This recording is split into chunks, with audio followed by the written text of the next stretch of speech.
بسم اللہ الرحمن الرحیم نحمدہ ونصلی علی رسولہ الکریم والحمد للہ رب العالمین وعن ابن عمر رضی اللہ تعالی عنہما قال كان من دعاء رسول اللہ صلی اللہ علیہ وسلم اللہم انی اعوذ بک من زوال نعمتک وتحول عافیتک وفجاءت نقمتک وجمیع سخطک۔ حضرت ابن عمر رضی اللہ عنہما بیان کرتے ہیں کہ رسول اللہ صلی اللہ علیہ وسلم کی دعا کے یہ کلمات بھی تھے، یعنی اے اللہ میں تیری پناہ مانگتا ہوں تیری نعمت کے چھن جانے سے اور عافیت کی تبدیلی سے اور تیرے ناگہانی عذاب سے اور تیری ہر قسم کی ناراضگی سے۔ تو اس میں زوال نعمت سے بھی پناہ مانگی گئی۔ تو محدثین فرماتے ہیں کہ یہاں پر نعمت عام ہے، خواہ وہ نعمت دنیاوی ہو یا اخروی ہو، تو یہاں یہ پناہ مانگی گئی کہ مجھ سے دینی یا دنیاوی کوئی نعمت چھین لی جائے اور اس کے بدلے کوئی اور نعمت ہی نہ ملے۔ اور علماء فرماتے ہیں کہ کافروں کو جو نعمت دی گئی وہ مراد نہیں، کیونکہ وہ تو استخراج ہیں۔ پھر فرمایا وَتَحَوُّلِ عَافِیَتِکَ، یعنی عافیت کی تبدیلی سے۔ تو اس کا مطلب یہ ہے کہ جو نعمت اللہ نے سننے، دیکھنے یا دوسرے اعضاء کی دی ہے تو کہیں وہ نہ چھین لی جائے۔ تو زوال اور تحول میں محدثین یہ فرق بتاتے ہیں کہ زوال اور تحول میں یہ فرق ہے کہ زوال میں پہلے ایک چیز موجود ہوتی ہے پھر وہ ختم کر دی جاتی ہے، اور تحول میں ایک چیز موجود ہوتی ہے پھر اس کو ختم کر کے دوسری چیز اس کے بدلے لا دی جاتی ہے، یعنی وہ پھیر دی جاتی ہے ایک کے بدلے دوسری۔ پھر فرمایا فجاءت نقمتک، یعنی ناگہانی عذاب سے۔ تو اس سے پناہ اس لیے مانگی گئی کہ جب اچانک عذاب یا موت آئے گی تو پھر اس وقت توبہ کرنے کا بھی موقع نہیں ملتا۔ پھر فرمایا جمیع سخطک، یعنی پہلے ساری باتیں تفصیل سے ہوئیں، اب اس جملے میں ماقبل سب کا خلاصہ بیان کیا جا رہا ہے، جس کو عربی میں اجمال بعد تفصیل کہتے ہیں، کہ نبی کریم صلی اللہ علیہ وسلم نے اس سے بات سے پناہ مانگی کہ اللہ کی ناراضگی ہو، کیونکہ جب اللہ جل شانہ کسی بندے پر ناراض ہو جائیں، اگرچہ اللہ کی یہ ناراضگی معمولی سی ہی کیوں نہ ہو، مگر وہ بندہ جو ہے وہ ہلاک اور برباد ہو جائے گا، اس لیے اس سے بھی پناہ مانگی۔ وعن زید بن ارقم رضی اللہ عنہ قال كان رسول اللہ صلی اللہ علیہ وسلم یقول اللہم انی اعوذ بک من العجز والکسل والبخل والحرم وعذاب القبر اللہم آت نفسی تقواہا وزکیہا انت خیر من زکاہا انت ولیجہا ومولاہا اللہم انی اعوذ بک من علم لا ينفع ومن قلب لا يخشع ومن نفس لا تشبع ومن دعوت لا يستجاب لها۔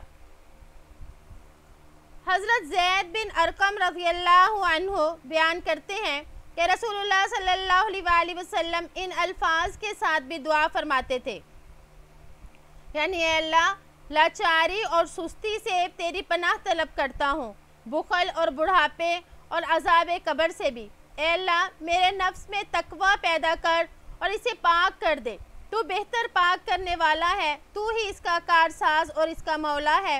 اے اللہ میں غیر نافع علم سے اور ایسے دل سے جس میں خشوع و خضوع نہ ہو، اور ایسے نفس سے جس کا پیٹ نہ بھرتا ہو، اور ایسی دعا سے جو قبول نہ ہوتی ہو، تجھ سے پناہ چاہتا ہوں۔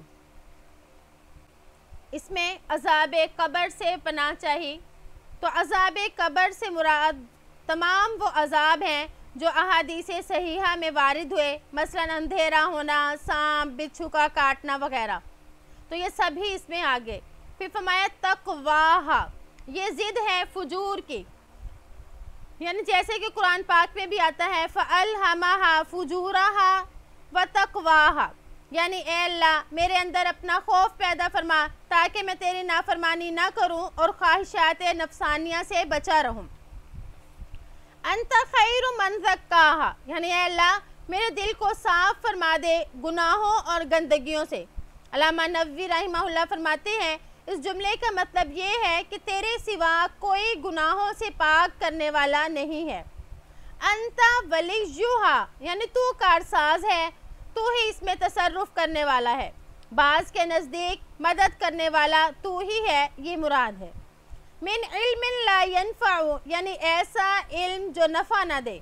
تو مراد اس سے وہ علم ہے جس پر آدمی عمل نہ کرے، یا بعض کے نزدیک جس علم سے دوسروں کو فائدہ نہ پہنچایا جائے، یا وہ علم مراد ہے جس کی شریعت نے حاصل کرنے کی اجازت نہیں دی، مثلا جادو اور علم نجوم وغیرہ. یا اس سے وہ علم مراد ہے جو انسان کے اخلاق اور اعمال کو نہ سدھارے.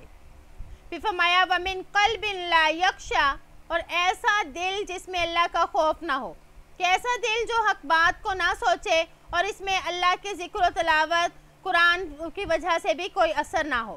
پھر فرمایا وَمِن نَفْسٍ لَا تَشْبَعُ تو اس سے مراد یعنی ایسا نفس جس کا پیٹ سیراب نہ ہوتا ہو کہ وہ کھانے کا حریص ہو. زیادہ کھانا کھانا بہت سے نقصانات لے کر آتا ہے، مثلا نیند، سستی، خواہشات شہوانیہ کو ابھرنا وغیرہ. وَمِن دَعْوَةٍ لَا يُسْتَجَابُ لَهَا اور ایسی دعا جو قبول نہ ہوتی ہو. علماء فرماتے ہیں کہ کثرت معاصی سے انسان کی دعا قبول ہونا ختم ہو جاتی ہے، اور جو دعا مانگے اس کی قبول نہ ہوتی ہو تو وہ دنیا میں بھی تباہ و برباد، کیونکہ اللہ کے علاوہ اور کوئی اس کی دعا قبول کرنے پر قادر نہیں ہے، اور آخرت میں بھی تباہ و برباد.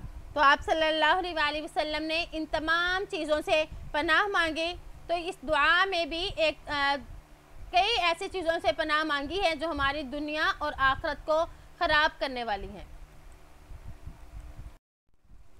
وعن ابن عباس رضی اللہ عنہما ان رسول اللہ صلی اللہ علیہ وسلم کان یقول اللہم لک اسلمت وبک آمنت وعلیک توکلت وإلیک انبت وبک خاصمت وإلیک حاکمت فاغفر لی ما قدمت وما اخرت وما اسررت وما اعلنت انت المقدم وانت المؤخر لا الہ الا انت زاد یعزو الروات ولا حول ولا قوة الا باللہ. متفق علیہ. حضرت عبداللہ بن عباس رضی اللہ عنہما سے روایت ہے کہ رسول اللہ صلی اللہ علیہ وآلہ وسلم یہ دعا بھی فرمایا کرتے تھے، یعنی اللہم لک اسلمت وبک آمنت، اے اللہ میں آپ کے لیے اسلام لایا، آپ پر ایمان لایا اور آپ پر بھروسہ کیا اور تیری طرف رجوع کیا، تیری مدد سے جھگڑتا ہوں اور آپ ہی سے فیصلہ کراتا ہوں. آپ میرے اگلے پچھلے چھپکے سے کیے ہوئے، کھلم کھلا کیے ہوئے سب ہی گناہوں کو معاف فرما دیں. آپ ہی آگے بڑھانے والے ہیں، آپ ہی پیچھے کرنے والے ہیں، آپ کے سوا کوئی معبود نہیں، آپ معبود برحق ہیں. بعض روایات میں یہ الفاظ بھی زائد ہیں وَلَا حَوْلَ وَلَا قُوَّةَ إِلَّا بِاللَّهِ نہیں ہے کوئی مصیبت کو ٹالنے والا، نہ کوئی نیکی کی قوت دینے والا آپ کے سوا. تو اس میں فرمایا وَبِكَ آمَنْتُ اور اللہ پر ایمان لایا ہوں، جو کچھ اللہ نے حکم دیا اس کو پورا کروں گا، جس سے روکا اس سے رکوں گا. پھر فرمایا علیک توکلت کہ سارے کے سارے معاملات اسی اللہ کے سپرد ہیں اور اسی پر تمام امور کا سہارا ہے. اور پھر فرمایا وَإِلَيْكَ أَنَبْتُ یعنی تیری ہی طرف رجوع کرتا ہوں، یعنی میں معصیت سے اطاعت کی طرف پھرتا ہوں یا غفلت کی زندگی سے ذکر کی طرف آتا ہوں. پھر فرمایا حاکمت تجھ سے ہی فیصلہ کرواتا ہوں. اس کا مطلب یہ کہ جو قرآن اور حدیث میں ہے اس سے فیصلہ کرتا ہوں، اور جو اس میں صریحاً مذکور نہیں تو اسی سے جو مسائل فقہاء نے مستنبط کیے وہ بھی اس میں داخل ہوں گے، یعنی شریعت کے مطابق فیصلہ. فاغفر لی میرے گناہوں کو معاف فرما دے، کیونکہ تیرے سوا کوئی بھی میرے گناہوں کو معاف کرنے والا نہیں. گناہوں کی معافی بہت ضروری ہے. جب گناہ معاف ہوں گے تب ہی اللہ پاک ہماری طرف متوجہ ہوں گے. وعن عائشہ رضی اللہ عنہا ان النبی صلی اللہ علیہ وسلم کان